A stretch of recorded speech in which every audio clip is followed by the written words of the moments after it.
Hello guys, next episode के start से पहले आप लोग मेरे चैनल को सब्सक्राइब कर देंगे। इससे हम अपने नेक्स्ट एपिसोड को स्टार्ट करते हैं। ये चैन दिखाया जाता है जो केविन को कॉल करके कहता है कि तुम जातिन के पास जाकर उसे कहो कि मैं भी तुम्हारा काम करना चाहता हूँ। और इसी तरह केविन जातिन के पास जाके कहता है कि तुम्हें मेरी हेल्प की जरूरत तो नहीं है। जातिन कहने लगती है कि नहीं, मुझे तुम्हारी हेल्प की जरूरत नहीं है, पर केविन उसे फिर भी कहता है कि मैं तुम्हारी हेल्प करूंगा। जातिन दूसरी तरफ फेस करके सोचने लगती है कि अगर मैंने इसको वही चैट से इग्नोर किया है तो ये मेरे पास किसी बहाने से आ गया है। पीछे से जी चैन आ जाता है और कहने लगता है कि अगर जातिन को इतना ही काम करने का शौक है तो मैं इसको इसका इंचार्ज बना देता हूँ। केविन जी चैन को बताने लगता है कि आपने क्लाइंट से मिलने के लिए जाना है। जी चैन कहता है कि जातिन मेरे साथ जाएगी, केविन तुम नहीं मेरे साथ जाओगे। केविन को ये सुनकर अच्छा तो नहीं लगता। फिर जी चैन और जातिन दिखाए जाते हैं जो उस क्लाइंट से मिलने के लिए पहुंच जाते हैं। के साथ बैठकर डिनर कर रहे होते हैं। इतने में जी चैन को एक कॉल आती है। वो कॉल सुनने के लिए वहाँ से चला जाता है तो उसे उन क्लाइंट्स के बारे में बताया जाता है। जी चैन को तो उन पे पहले ही शक होता है और अब ये कंफर्म हो चुका था क्योंकि उनके शेयर्स और भी किसी कंपनी के साथ हैं जो कंपनी जी चैन को बिल्कुल भी नहीं अच्छी लगती।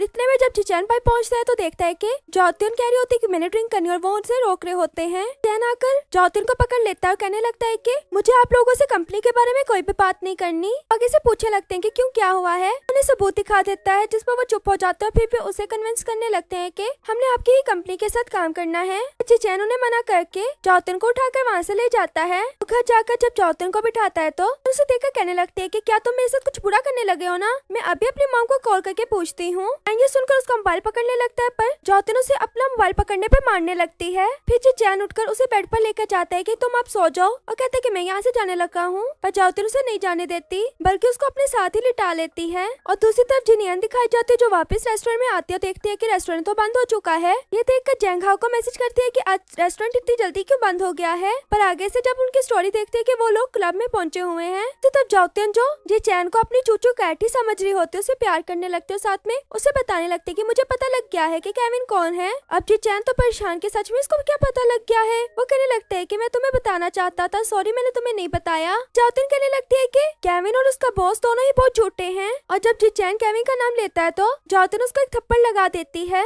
और फिर ये कहकर अपने कपड़ों को उतारने लगती है कि बहुत गर्मी लग रही है। पर जी चैन उसे पकड़ लेता है कि तुमने कपड़ों को नहीं उतारना। फिर वो सोफे पे खड़े होकर डांस करने लगती है कि मैं क्यूट लग रही हूँ ना। ये देखकर जी चैन कहने लगता है कि तुम सच में बहुत क्यूट हो। ये कहते हुए वो आगे आने लगता है, किस करने वाला होता है पर जातिन उसे कहने लगती है कि तुम्हें मैं क्यूट लग रही हूँ ना चूचू, चलो हम इकट्ठे डांस करते हैं। और शिनशिन दिखाया जाता है जो जैंगहाओ को लेकर क्लब में आया होता है। वहाँ पर जैंगहाओ के साथ काफी लड़कियां फ्लर्ट कर रही होती हैं। इतने में जो लड़की जैंगहाओ के पास बैठी होती है उसका हस्बैंड मारने के लिए आ जाता है कि तुम मेरी वाइफ के साथ क्या कर रहे हो। वो कहता है कि आपको गलत फहमी हुई है। टुकड़ा होता तो पीछे से जिनियन आ जाती है और कहने लगती है कि इसको हाथ भी मत लगाना, ये मेरा है। कहकर वो एक बोतल को उठाती है और टेबल पे मारने लगती है। काफी मारने के बाद उसे पता लगता है कि ये तो एक प्लास्टिक की बोतल थी। ये देखकर वो आदमी के पास आकर कहने लगती है कि जब तक मैं यहाँ पर हूँ ना तुम्हें मुझसे बात करनी होगी, ठीक है ना। मैं तुमसे एक गेम खेलने को कहूंगी, अगर तुम मेरे रूल्स के हिसाब से इस गेम में जीत जाओगे ना तो तुम शिनशिन को मार सकते हो। शिनशिन ये देखकर कहने लगता है कि मैं यहाँ पर कहाँ से आ गया। और दूसरी तरफ जाते हैं जो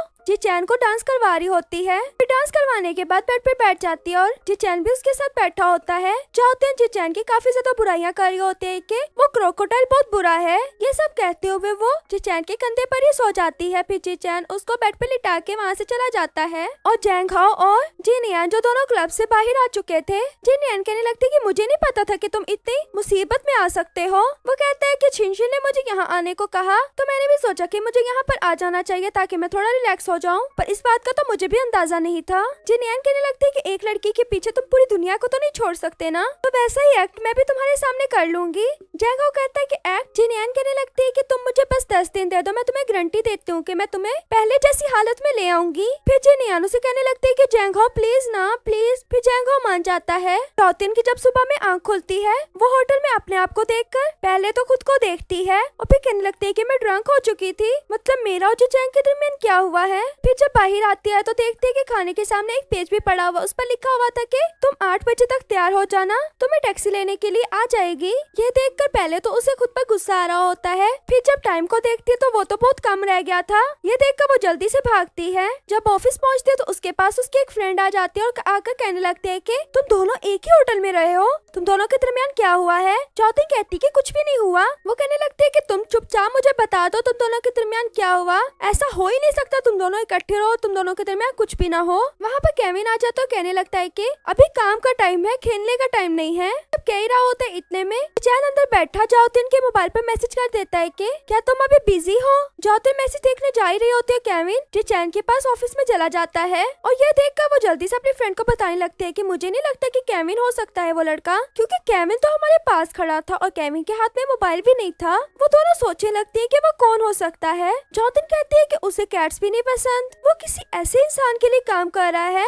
जिसका हुक्म मानना उसके लिए बहुत जरूरी है। ये सब बातें करते हुए उन्हें जिचैन याद आता है, जिसकी बात उसे माननी पड़ती है। फिर जब आगे से जाओतिन उसे रिप्लाई देती है तो साथ में देख रही होती है कि जिचैन अपने मोबाइल को देखेगा। जिचैन जब सामने की तरफ देखता है कि जाओतिन उसे देख रही है, वो ये देखकर मोबाइल को दूसरी तरफ अपना फेस करके ले जाता है। दूसरी तरफ फेस करके दोनों आपस में बातें करने लगते हैं। तभी जाओतिन कहती है कि तुमने एक जरूरी बात मुझे बतानी थी, तो अब बताओ कि किस दिन तुम मुझे एक जरूरी बात बताओगे। चलो हम ये बात फेस टू फेस ही करेंगे। ये सुनकर तो जिचैन सोच में होता है कि अब मैं इससे फेस टू फेस कैसे मिलूं। वो कहने लगती है कि क्या ख्याल है आज ही हम काम के बाद मिले। जिचैन कहता है कि नहीं, मैं बिजी होऊंगा। वो कहती है कि तुम तो फ्री थे। कहता है कि मतलब अभी और इसी सेकंड में फ्री था, आगे नहीं मैं फ्री। फिर वो उसके सामने फुल क्लंडर ही कर देती है कि अब तुम खुद ही बता दो तुम किस टाइम फ्री होगे। फिर वो इतना देखने पर फर्स्ट वेडनेसडे का डे देता है और यहीं पर हमारी एपिसोड खत्म हो जाती है। वीडियो अच्छी लगे तो वीडियो को लाइक करना।